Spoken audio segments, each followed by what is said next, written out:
Send the same request twice. The second time can cost 1/10 as much. Same model, same answer. Every call starts the same way. The model reads your entire prompt, top to bottom, before it writes a single word, and you pay for every token it reads. Say you're building an assistant that answers questions about one long handbook, nearly 200,000 tokens of it. Every question you ask, that whole handbook rides along in the prompt. So the model reads all 200,000 tokens every single time, even though the handbook never changes. Same text, reprocessed from scratch on every question. Prompt caching fixes that. The first time, the model reads the handbook and stores the processed result. Next time, it checks, is this exact prefix already cached? If yes, it drops in the stored version instead of reading it again. Now the money.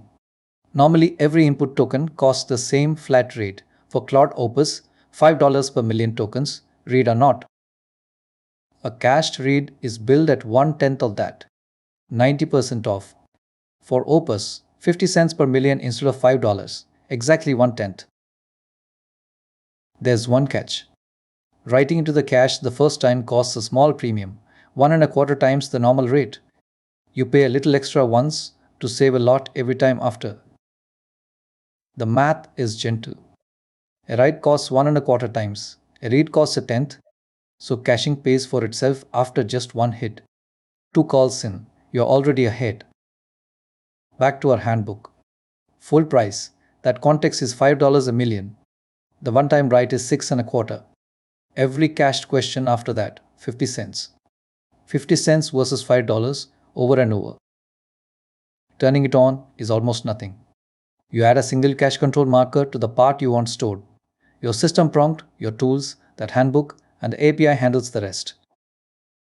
One rule to know, there's a minimum. Prompts shorter than about 1,000 tokens on Opus just aren't cached. No error, they simply run at full price. Caching is for the big, repeated stuff. Cached content lives for 5 minutes by default, and every time you hit it, that timer resets. Keep asking questions, and the handbook stays warm for free. Idle too long, and it expires. You can also opt into a 1-hour lifetime. The cache is built in a fixed order. Tools first, then your system instructions, then the conversation. You can set up to 4 cache points in one request, marking each big block you want held. Here's where it compounds. In a real conversation, the history only grows, and the cache point moves forward with it. After the first turn, almost every input token on every later turn is a cached read. The whole conversation runs at a tenth of the price. Don't trust it, check it.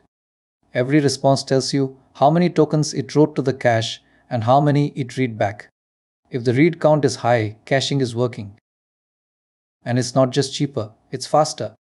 In Anthropic's own demo, that big cache document dropped a call from nearly 5 seconds to under 1.5. Skipped reading is skipped work. One more, caching stacks.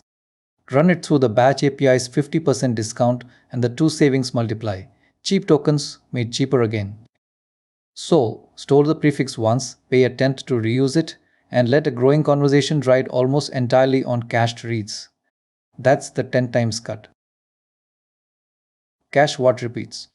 That's it.